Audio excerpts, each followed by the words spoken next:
Les gars, All Elite Wrestling, the AEW. Rouleau is All Elite, on est tous sur l'élite. C'est du déjà vu. Les gars, ça fait plaisir, j'étais pas là la semaine dernière. J'ai pas fait de vidéo. Je m'en excuse, mais la vie perso, des fois, tu te retrouves à pas pouvoir des fois regarder les shows, donc encore moins pouvoir en parler, ce qui paraît normal. Et en plus, ce que j'aime, c'est me poser, regarder le show, prendre des notes, des fois regarder des passages avant de raconter de la merde, parce que bien que je fasse ça, je raconte souvent de la merde en fait. Les gars, on est parti. Le show, du coup, dans la nuit. Merde, putain, comment je fais play moi? Alors attendez, parce que là, j'essaye de vidéo. Ah, voilà. Tac.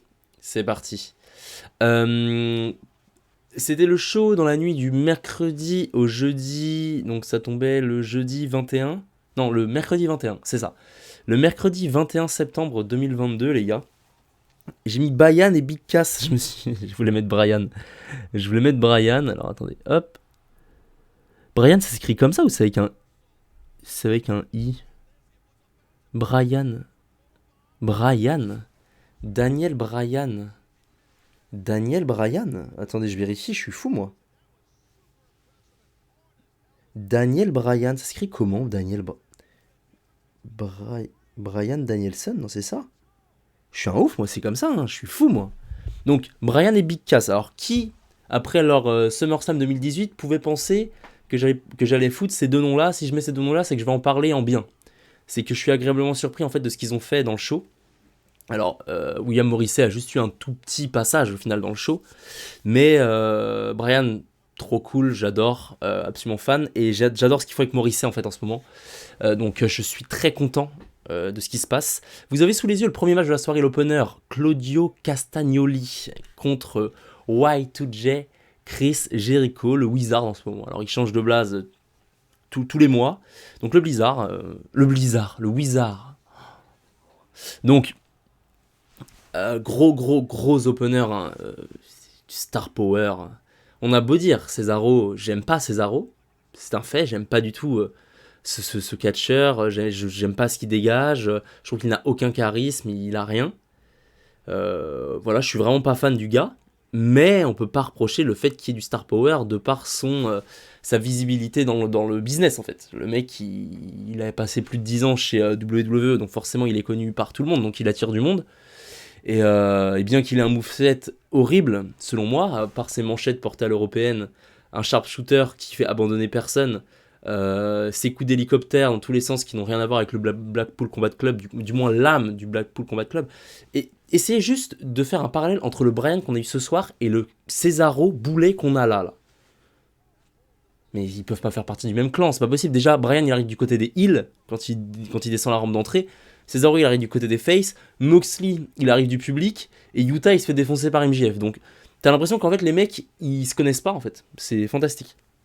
Donc c'est bon, bref, peu importe. Cesaro, ça fait 15 ans il est dans le business, il arrive encore à se prendre des low blows et perdre des titres. Le premier règne mondial de Cesaro, il fait peur, hein, les gars. Je pensais au moins qu'il allait jusqu'à l'ouverture vraiment de la ROH avec un autre show hebdomadaire signé ROH. Mais finalement, pas du tout. Ils vont refiler ça un peu à la manière du Inner Circle. Je pense que voilà, Jericho va garder le titre. Daniel Garcia va garder le titre pur. Et en fait, ils vont amener cette mini-rivalité dans le clan de la Jericho Appreciation Society vers la ROH pour qu'ils fassent des bonnes audiences et que ça attire du monde.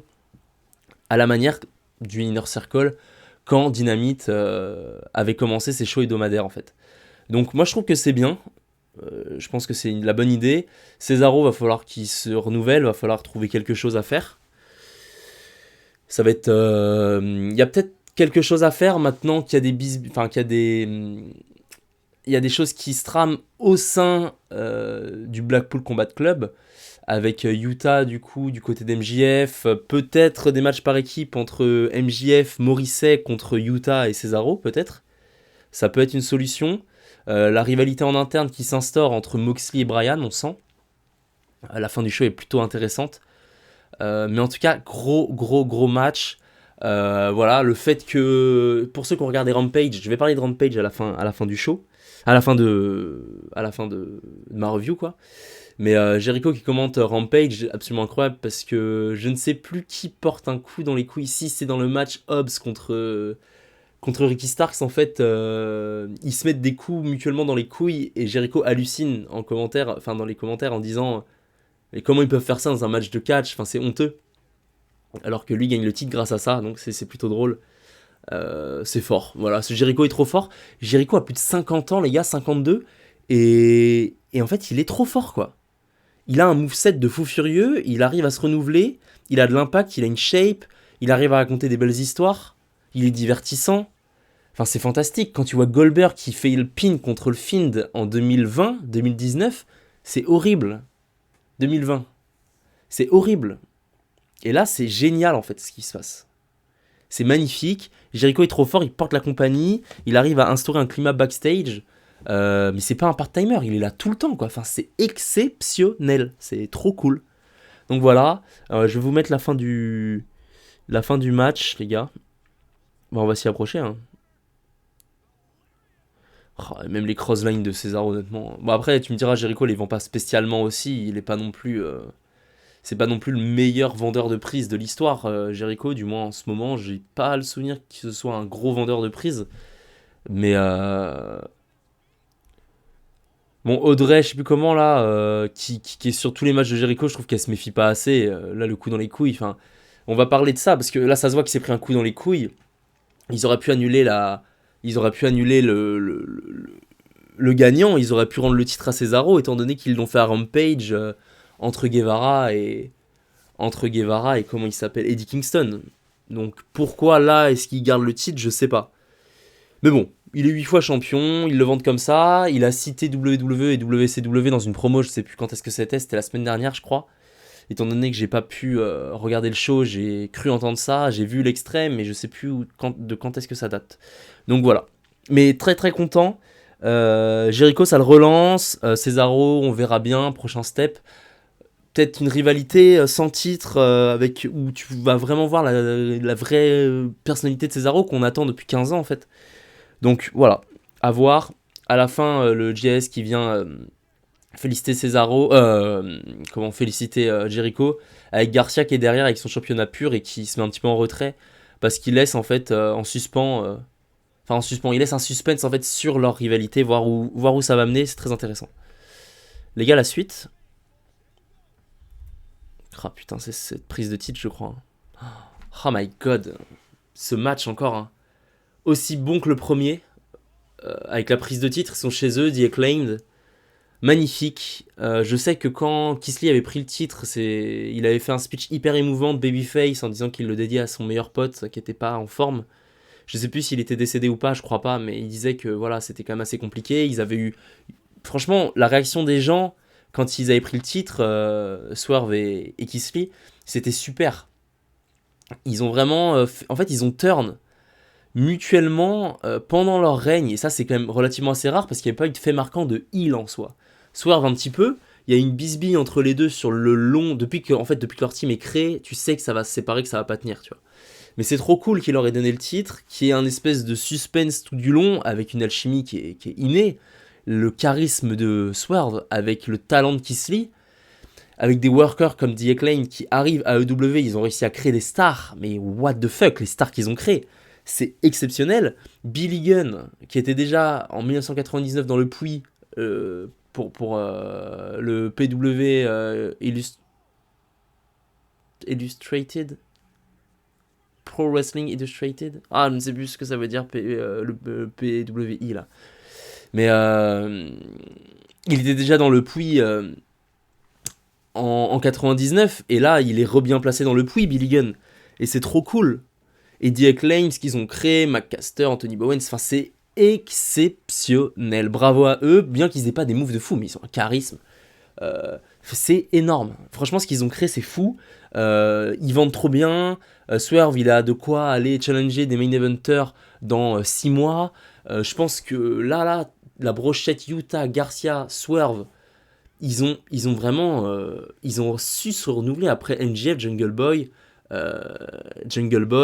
MJF, Darby Allin et Sammy Guevara. T'as, comment il s'appelle, putain, t'as, merde, Ricky Starks aussi. Mais c'est plein de petits gabarits chez WWE. Comment voulez-vous que ces mecs atteignent les Drew McIntyre, Roman Reigns? Les mecs qui sont bien trop hauts. En fait, le souci WWE, c'est que t'as des indétrônables en haut. Ce qui fait que les mecs, s'ils perdent un combat, les mecs qui les battent sont automatiquement trop forts et c'est imboucable. C'est imboucable. Ils sont devenus trop forts, les mecs. T'as Orton qui est. Tu peux pas le pin. T'as Roman Reigns, tu peux pas le pin. T'as McIntyre, tu peux à peine le pin. T'as Brock Lesnar, tu peux pas le pin. Et t'as ces mecs-là, à part Cody Rhodes, qui peut. Cody Rhodes, Seth Rollins. Bien que Seth Rollins s'y perde, il a ce truc. Mais même, Seth Rollins qui d'un coup bat Orton, qui d'un coup bat Lesnar, t'y crois pas, tu vois. T'y crois pas. Alors que AEW, Swerve qui d'un coup dans 3 mois bat clean Adam Page, et bah t'y crois, tu vois. Parce que Adam Page, c'est tête d'affiche, mais c'est pas non plus Roman Reigns, tu vois. Et c'est bien, parce que ce qui fait que tout le monde est crédible pour choper le titre mondial, ou du moins un titre intermédiaire chez AEW. Chose qui n'est absolument pas possible, WWE. Enfin, je veux dire, là, t'as en ce moment une pseudo-rivalité, Sami Zayn, Roman Reigns, enfin, ils sont ensemble, ils sont contre, on sait pas trop où ils vont. Mais imaginez, d'un coup, Sami Zayn, il bat Roman Reigns. Bien sûr que non, c'est impossible. C'est absolument infaisable. Que là, moi, ils me vendent un combat 20 minutes, Swerve contre Kenny Omega, avec Swerve qui d'un coup pin Omega, même par roll-up. Mais putain, mais c'est énorme. Kenny Omega sera pas tant décrédibilisé, mais Swerve, il prend une propulsion de malade mental. Et c'est ça qui est fort à EW, et bravo à eux. Et là, ils me ferment un peu ma gueule sur les titres trio, titres tag, parce que là, ils me prouvent quand même qu'ils ont réussi à booker un titre tag, une rivalité qui est cousu main, qui est exceptionnelle, et pourtant, t'as les titres trio à côté, c'est très fort. Donc, franchement, ce qu'ils font là, c'est super. Vraiment. De toute façon, le show était énorme. Hein. Et aussi, le fait que Billy Gunn, qui pourtant côté face, tape son Fameasser contre Strickland, alors qu'il est censé être face, la shape de Billy Gunn, c'est n'importe quoi. Hein. Et bah c'est cool, tu vois. Et les spots sont clean, tu vois, l'arbitre, c'est clean. L'arbitre qui d'un coup va voir Kisly dans son dos, mais ça se fait de façon fluide en fait. C'est pas Schultzy. Schultzy avec Raquel Rodriguez, putain, mais le dernier show avec Io Sky et tout, mais le dernier SmackDown, les gars, c'est une catastrophe. Hein. Schultzy, il faut absolument qu'elle arrête le catch. Hein. Déjà, elle a failli tuer tout le monde. Regardez les gens. Regardez les gens. Putain, le catch, quoi. Le catch. Hein. Oh, magnifique.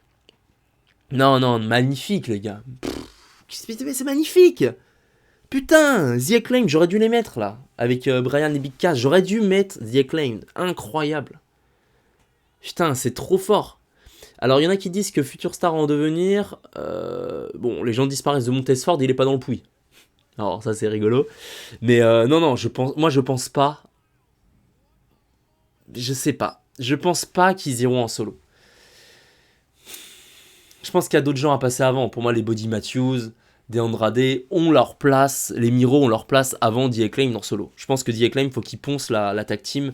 Faut qu'il return heel, faut qu'il return face. Faut qu'il se dévoile en solo. Faut qu'il prenne un titre intermédiaire avant de se lancer sur une course au titre mondial. Mais non, là, non, c'est beaucoup trop tôt. Quitte à passer ROH, tu vois. Avant.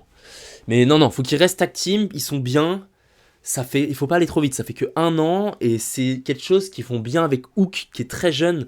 Il le laisse avec le titre FTW en suspens, avec le rappeur, là, je ne sais plus comment il s'appelle.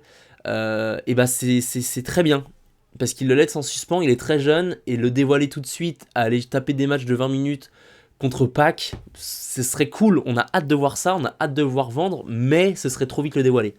Donc en fait, il nous laisse l'eau à la bouche, il nous laisse ce truc avec le titre FTW, et c'est pas mal en fait. Voilà, donc je suis un petit peu en train de revenir sur mes positions sur le fait qu'il y ait beaucoup de titres. Parce qu'au final, ils s'en sortent pas si mal. On a eu un show exceptionnel. Donc voilà. Donc je suis très content. Le match est trop cool. Hâte de voir où est-ce que ça les mène entre Strickland et Kisly. On verra bien. Et puis les gars, on enchaîne.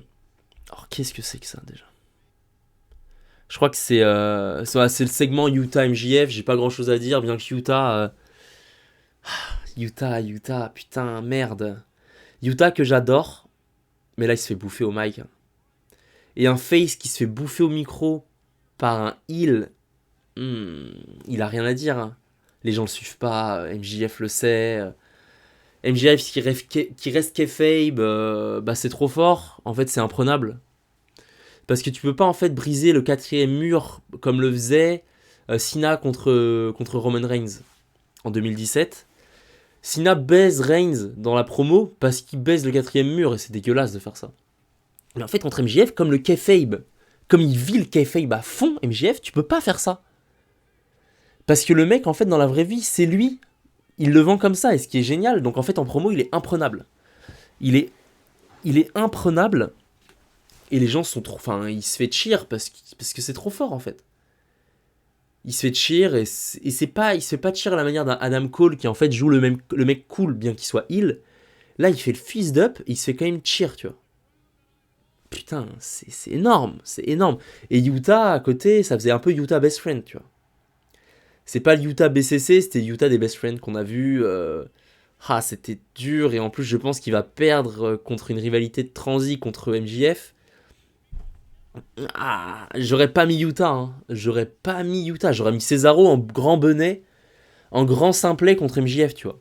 Et en plus, Cesaro, il y a rien à dire, il a quand même plus de star power que Utah. Et une victoire d'MJF clean sur Cesaro, ça le lançait bien plus. Une victoire contre Utah, je pense pas que ça le lance vraiment, tu vois. Enfin, que ça le relance. Je pense pas qu'il en ait besoin. De toute façon, MJF n'est pas connu pour son catch, il est connu pour ses promos. Je vais juste vous mettre le passage. Le passage, en fait, où Bika... Regardez, là, quand il... Vous avez pas le son, mais le moment où Utah, il parle, les gens, ils s'en foutent. Hein. Les gens s'en foutent. C'était un peu dur de mettre Utah dans cette position. Je trouve que du coup son charisme il est plus présent dans son catch que dans ses promos. Et on n'entendait pas parler Utah. Et j'aimais ça en fait. Le fait qu'il ferme sa gueule. Le fait qu'Utah se taise c'était cool. Et là il a joué un peu le comique, essayé de lâcher des punchlines, c'était pas bien. J'ai pas aimé. Donc voilà. J'ai pas plus aimé. Bon il rebondira, hein, c'est pas grave. J'avance hein, juste qu'au moment où Maurice arrive. Pour en fait en parler. Il va arriver là. Maurice, ce qui est trop cool c'est qu'il y a un repackaging. Le mec, il trahit Enzo Amore, ils sont au top, ils gagnent pas mal de sous chez WWE. La rivalité donne rien, Enzo Amore se fait dégager, énorme merde. Big Cass, rivalité contre Bryan, qui mène à un match horrible, une rivalité horrible, des promos horribles, une catastrophe. Licenciement, dépression, prise de poids, retour en ring avec Enzo, donc retour en arrière, plus rien. Plus de star power, rien du tout, le néant total. Le néant total. Hein. Moi, je me souviens, SummerSlam 2017. SummerSlam 2017, c'est SummerSlam 2016. Autant pour moi. SummerSlam 2016, on a le droit à ce Jericho Kevin Owens contre Enzo Amore et Big Cass, les gars. Le match est énorme. Le match est exceptionnel. Victoire de Owens et de Jericho. Le lendemain, le même soir, Finn Balor gagne contre Rollins, prend le titre universel. Le lendemain à Raw, Fatal 4-Way, par élimination, Owens, Cass, Rollins, Reigns, avec le retour de Triple H qui turn contre Rollins. Vous vous souvenez de ça? Et bah, Big Cass, à ce moment-là, il est hyper crédible dans le 4-Way. Et il est trop fort. Et après, c'est la descente aux enfers, dégringolade. Contre Enzo, c'est nul. Enzo se fait dégager. Mais limite, Enzo s'en sort mieux. Enzo part en cruiserweight. Enzo part chez les cruiserweight. On n'a pas vu Big Cass là? Ah si. Enzo part chez les cruiserweight. Il prend le titre à Pac. C'était horrible. Et c'était horrible d'ailleurs. Mais Big Cass retourne chez Impact. Derrière, il se fait une shape. Il se fait un nom. Il avait déjà eu un petit retour contre Wardlow où il perd en fait. Rien de méchant. Et là, regardez la shape du gars quoi. Ah c'est énorme. Mais non mais c'est énorme. Et en fait il y a un capital sympathie bien que le mec arrive en heel à la manière d'un Drew McIntyre en 2017 les gars. Drew McIntyre quand il revient avec Ziggler. Et bah les gens sont contents de le voir bien qu'il soit heel. Quand il va turn Big Cass ça va être énorme les gars. Quand Big Cass turn face, c'est exceptionnel. Et il va parler de son parcours initiatique. Les gens vont être derrière lui à fond les ballons. Je suis sûr qu'il a un bon micro. Ça va être énorme. Et en fait, c'est ça que il y a des mecs comme Satnam Singh, Homos et tout, ils sont construits monstres, mais t'as pas d'empathie derrière. Alors que lui, tu vas avoir une empathie de ouf. C'est super. Il peut prendre le titre. Hein. Il va prendre un titre. C'est super. Et ça va être un big man autre que Wardlow, en fait, qui est juste trop fort. Lui, tu vas avoir de l'empathie, ça va être un bon face. Bien différent de la plupart des big men face, d'ailleurs. Donc, je suis très content de ce qu'ils font avec Big Cass. Revanche de Révolution. Le premier du nom, Pac contre Orange Cassidy. Pac qui est dans une montée de ouf. Orange Cassidy qui est dans une descente de fou furieux. Je sais pas c'est quoi leur classement au puits. Je crois que Pac, je crois qu'ils s'en sortent à peu près pareil. Je crois que Pac, il est juste derrière Phoenix dans les 60e position. Et Orange Cassidy, il est 80e, un truc comme ça. Des bonnes places. Orange Cassidy, il a perdu pas mal. L'année dernière, il était 13e ou il était top 20 l'année dernière, je crois. Top 20.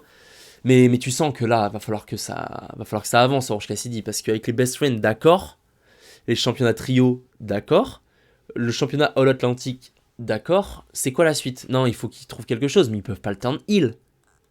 Qu'est-ce qu'ils peuvent faire? Je pense qu'ils sont un petit peu embêtés avec Orange Cassidy. Faut qu'ils partent faire de l'indie, je pense qu'il faut qu'ils repartent, il faut qu'ils reviennent et va falloir se renouveler là, parce que là, ça fait 3 ans que c'est la même chose, on a eu le même combat. Victoire de Pac, logique. Pac qui a rechopé de la hit d'ailleurs, parce qu'on a tendance à penser que les Lucha Bros sont face, mais Pac joue vraiment le rôle d'un heel, les gars. Pac, il joue le rôle d'un heel à fond de fou, et il l'a encore montré ce soir, hein. Il s'est vraiment attiré de la hit. Je sais plus comment il gagne. Comment il gagne, Pac? Parce que là, j'ai pas grand chose à dire sur le combat, je vais accélérer, les gars. Je vais accélérer. Je vais aller vers la fin. Ah, mais c'est ça, il triche en fait. Il triche total en fait. Voilà, il prend le bâton la sonnette en fait, le gong qu'ils utilisent, l'espèce de marteau en fait pour faire sonner la cloche. Et il le met dans la tronche d'Orange Cassidy. C'est fait de façon assez discrète. C'est super bien fait. Hein.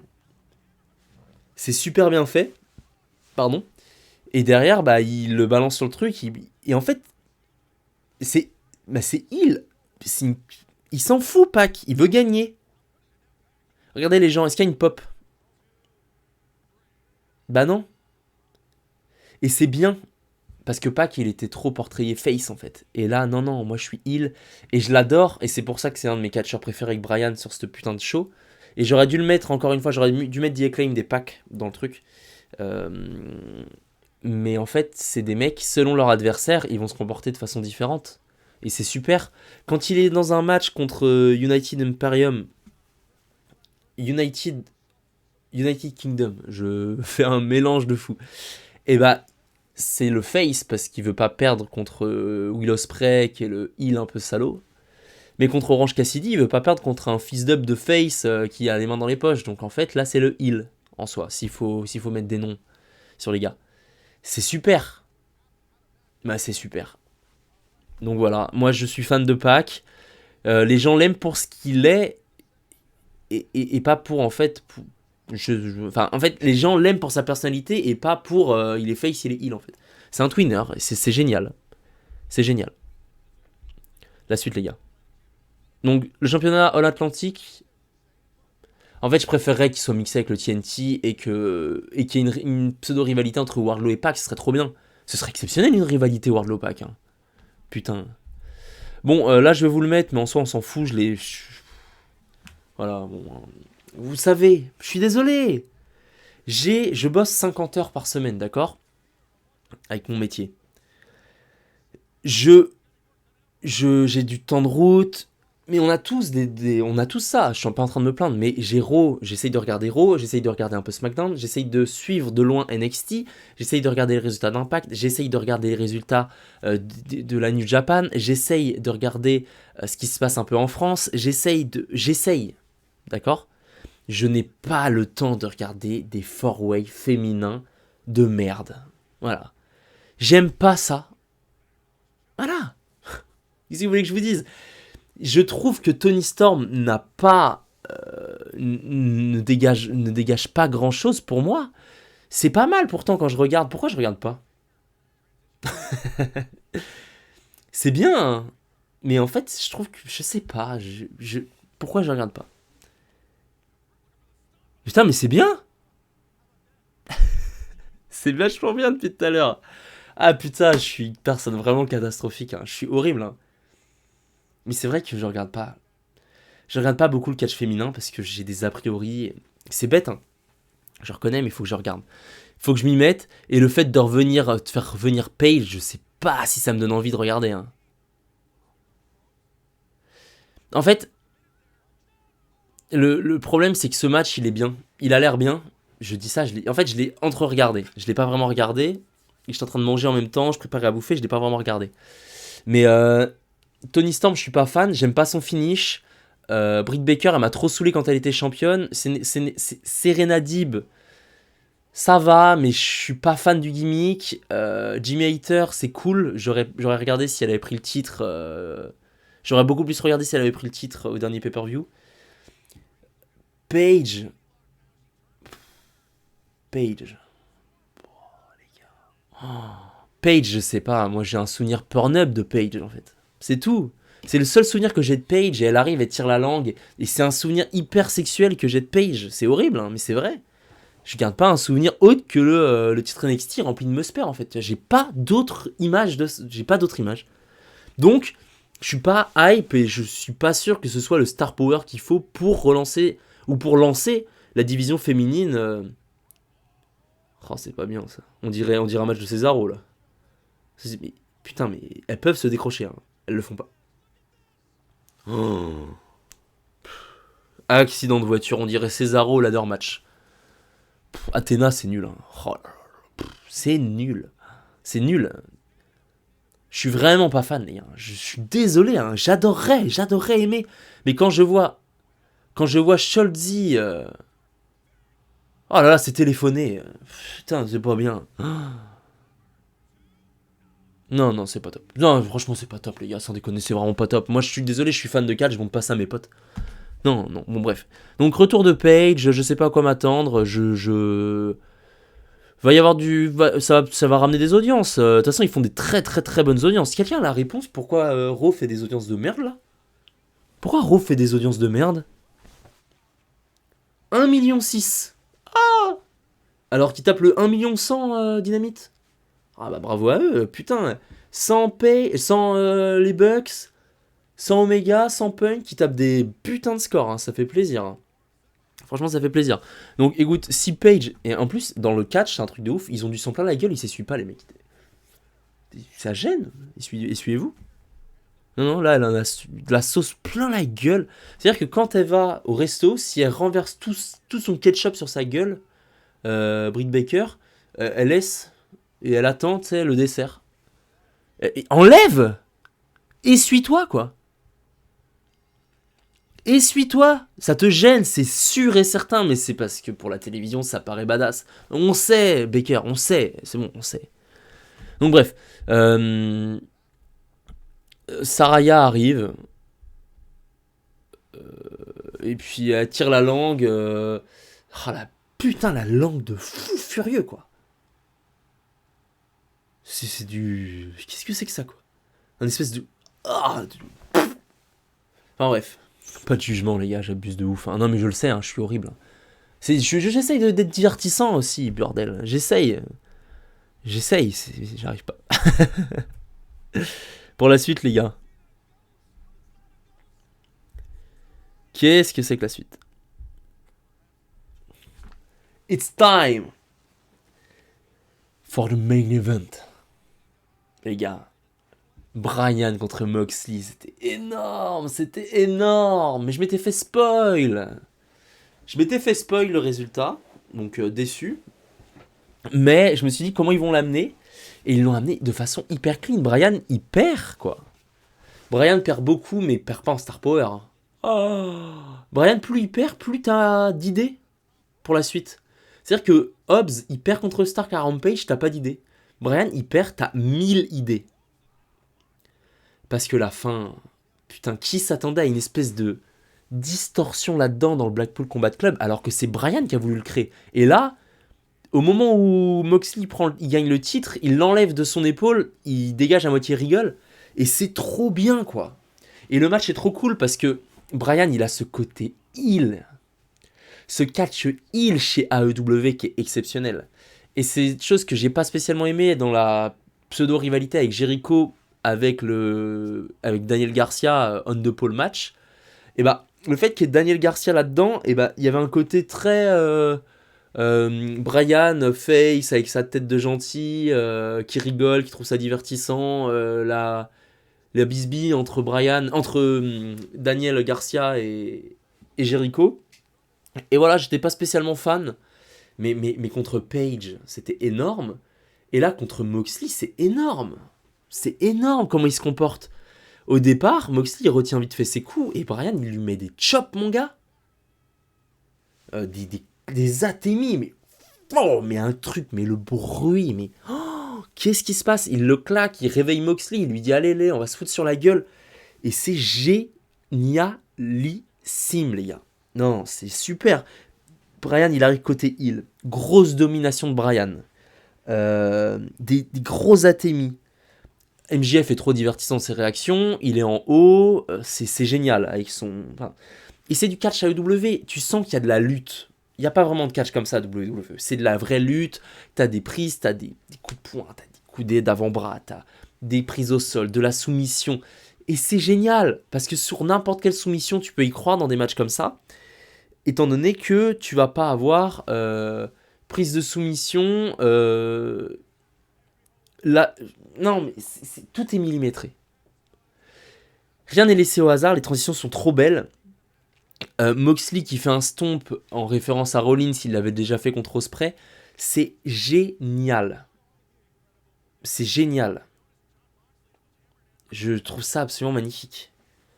C'est magnifique. C'est juste magnifique, les gars. C'est du beau catch. Les deux vendent bien que Moxley, je trouve qu'il vend plutôt moins bien, mais Bryan vend tellement bien, quoi. C'est exceptionnel, la gueule de diable de MJF qui regarde. T'as pas des finishers à outrance, t'as pas des pile drivers dans tous les sens, c'est des contres, c'est des German, c'est des... Tu sais, t'as ton running knee, là. J'aime bien, parce que ça fait plus prise de signature, on attend un vrai finisher pour Bryan. Et un finisher qui pourrait le relancer à la manière du Judas Effect qui avait relancé Jericho, parce que son code breaker, tout le monde s'en sortait. Et bah là, son bicycle knee, au final, les gens commencent vachement à s'en sortir, et je trouve que c'est pas forcément déconnant. Et là, Moxley s'en sort de 2, et bah, franchement, Bryan, il devrait trouver un autre gros finish, tu vois. Et ça le relancerait de ouf. Un truc un peu heal, peut-être, un truc un peu dans le dos, pourquoi pas, ça changerait. Ça peut être vachement sympa. Là, les coups de pied, coups de poing... Non, c'est super, les gars. Franchement, quoi dire de mieux? Le storytelling est ouf, tu sens un changement d'atmosphère dans le match. Au début, c'est sur des bases plutôt saines, en mode, bon, bah, le meilleur d'entre nous remporte le titre. Là, c'est... Putain, les gars, c'était là, quoi. Non, mais magnifique, le stomp, quoi. Stomp, galipette avant. C'est une butterfly souplex en vrai. C'est une butterfly souplex en vrai. Hein. Le finisher de Moxley maintenant. Enfin, les gens ont l'air de s'y faire. Et d'ailleurs, ça s'appelle plus le Paradigm Shift, c'est vraiment le Death Rider hein, maintenant. Ce n'est plus le... Il y avait ce nom-là donc à la New Jap, avant qu'il arrive chez All Elite, pendant le Climax 29. C'est le Climax 29 qui fait Moxley, je crois. Et ben, ça s'appelle le Death Rider. Je sais pas s'il le saute encore, mais avant il le faisait mieux. Hein. Ça partait pas en galipette avant. Ça partait pas en galipette avant. Non mais c'est vrai, ça partait pas en galipette avant. Avant juste il le levait et il le faisait tomber à la manière d'un execution. Maintenant ça part en galipette avant, c'est trop bête. J'aime pas du tout. Mais non, c'est super bien fait. Il prend le finish, c'est pas pour ça que il se relève pétant de santé. Tu sens qu'il galère un petit peu. Et là ça y est, il est reparti. Bryan, hop, le contre. Les coups de signature du BCC. La première fois qu'il l'a fait, les gars, ce coup-là, c'est Bryan contre Styles dans son heel turn en 2018 quand il prend le titre. Avec après son heel turn avec le Planet Champion, etc. Et depuis, c'est resté. Et t'as ces coups de pied qui sont absolument légendaires. On va mettre la fin du match, les gars. Prise de soumission. Ils vont sur la rampe. Hop, Galipette avance sur la rampe, il roule à l'intérieur. On va se mater ça, les gars. On va se mater ça. Moxley qui rampe, le tombé, 1, 2, et non, il n'y aura pas 3. Étant donné qu'il y a eu, allez, on va dire un petit laps de temps entre la prise et le tombé, et là après c'est la prise de soumission. Et c'est génial parce que, ok, tu vois, c'est une prise du sommeil, il l'étrangle. Mais oui, mais c'est efficace. On ne demande pas d'aller tordre des bras. Le Anaconda Vice, je vois pas en quoi foutre le bras comme ça. Le mec, il a tout pour se défendre. Là, Brian, il a rien pour se défendre. Il a rien, il a ses jambes, donc là, il y arrive. Il tente le tomber. Non, il se fait contrer, exceptionnel, parce que le tomber comme ça, on l'a trop vu. Bessler, elle a trop perdu comme ça. Et c'est pas la seule, Asuka aussi. Et Joe aussi. Et tous les mecs là, donc là, voilà, c'est contré. Et là, bah voilà, juste c'est fini, quoi. C'est fini. Comment voulez-vous que Brian se sorte de ça? Bah c'est fini. Je suis hyper déçu du résultat. J'aurais adoré voir Brian prendre le titre. Parce que une rivalité Brian-MJF, pour moi, c'était tout écrit. Mais il y a un monde où Brian récupère le titre contre Moxley, là, en fait. Hein, avec un vrai Brian Hill. Et c'est génial, les gars.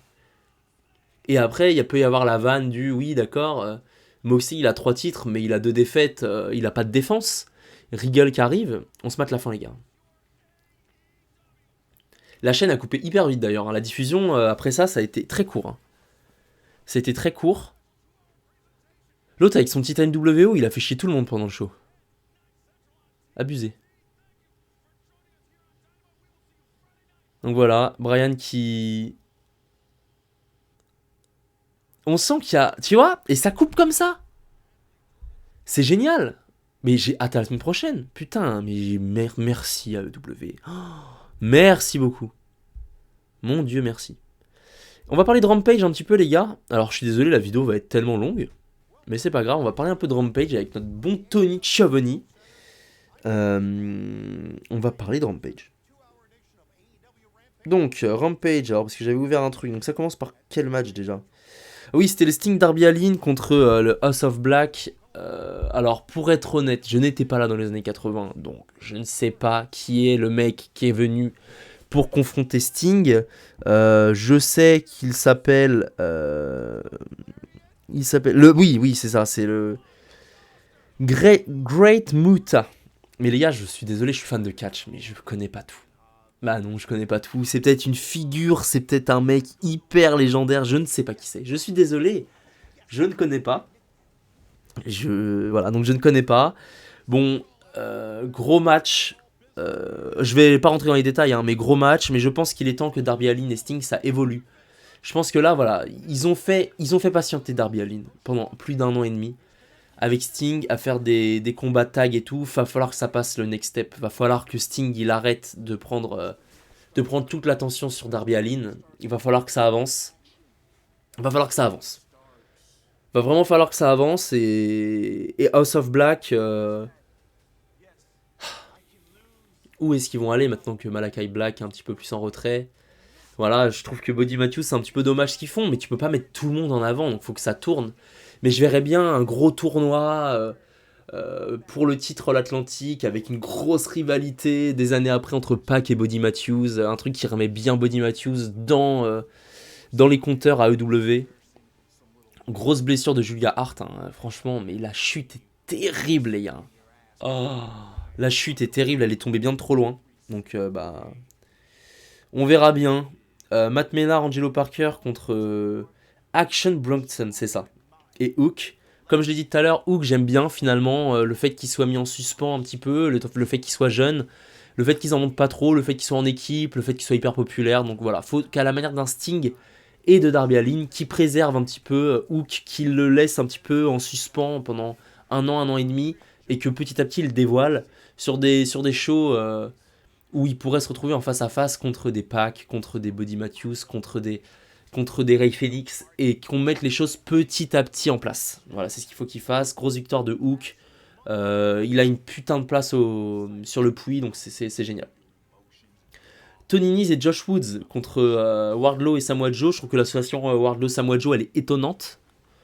Elle est très très très étonnante. Après, bon voilà, hein, c'est parce qu'ils ont tous les deux des titres hyper secondaires. Pour moi, le titre de Samoa Joe, faut qu'il retourne à à la ROH et qu'ils nous fassent pas chier chez All Elite. Pour moi, là, c'est clairement un titre de trop. Ça n'a rien à foutre là. Donc voilà, donc rien à dire.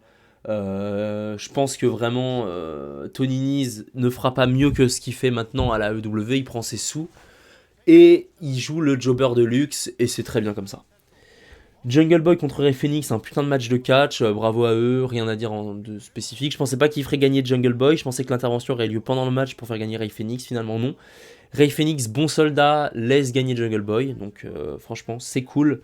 Bon après t'as l'intervention de Luchasaurus qui chokeslam pour poursuivre la rivalité contre Jungle Boy, entre Christian Cage, Jungle Boy et Luchasaurus, donc c'est super sympa. Eddie Kingston, Sammy Guevara.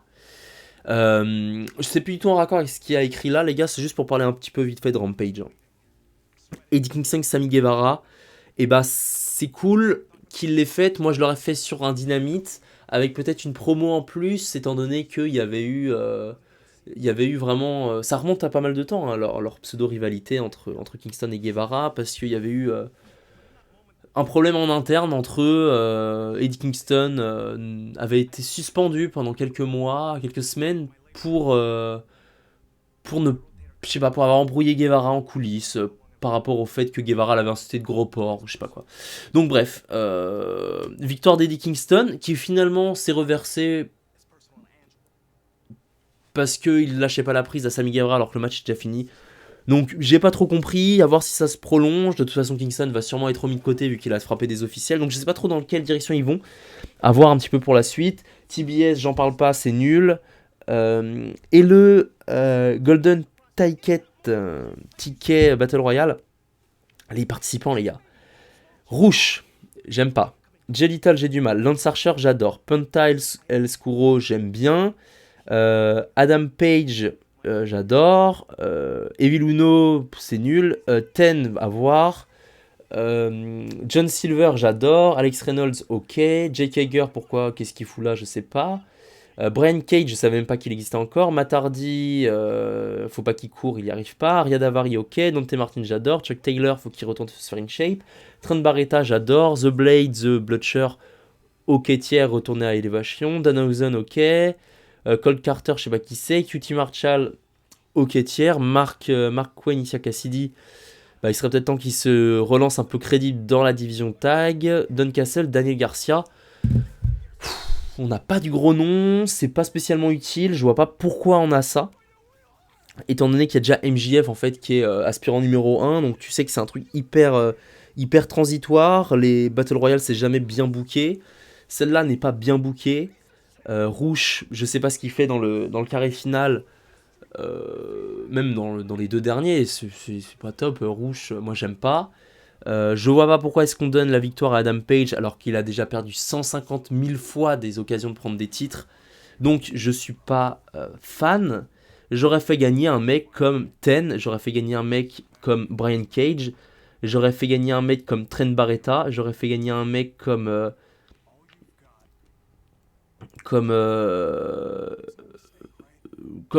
c'est tout en fait. J'aurais fait gagner Jake Hager, j'aurais fait gagner Brian Cage, j'aurais fait gagner Dante Martin, non, j'aurais fait gagner Trent, j'aurais fait gagner... Voilà, il y avait d'autres noms, parce qu'on sait que Adam Page va pas prendre le titre, c'est évident, mais je vois pas pourquoi il lui laisse cette chance-là qui finalement va plus lui porter défaut. Match final, Powers Hobbs contre Ricky Starks. Je sais pas comment Ricky Starks arrive à porter son finish sur Hobbs. C'est exceptionnel, je suis trop fan. C'est trop bien. Je disais que Starks était fan en face, je le pense toujours, mais ils sortent un match de catch de fou en fait. Et oui, je trouve qu'il est beaucoup plus fan en face, et je pense qu'ils n'avaient pas à séparer leur team, je pense qu'ils étaient assez efficaces entre eux, comme ça fonctionnait. Mais voilà, ils l'ont fait, à voir où ils se dirigent, je sais pas, on verra bien où ils se dirigent. Hobbs, Starks, à voir, mais qui peut aller, enfin non, je sais pas. Pour moi, ça va durer cette rivalité, pour moi elle est pas terminée. Pour moi elle est pas terminée la rivalité, c'est impossible. Pour moi, Hobbs doit quand même gagner la rivalité à la fin. Parce que Parce que Starks, en fait, il aura moins de mal à s'en relever, alors que Hobbs, il perd la rivalité, c'est dur. Donc voilà, les gars, on a parlé de Rampage, on a parlé de Dynamite. Ça fait une grosse vidéo, putain, 45 minutes, bordel de merde. Les gars, c'était Rouleau. Et puis voilà, tout simplement. Est-ce que vous avez kiffé? Et puis je vous dis à la prochaine, les gars. C'était Rouleau, on se retrouve dans l'espace commentaire, les gars. À la prochaine. Ciao.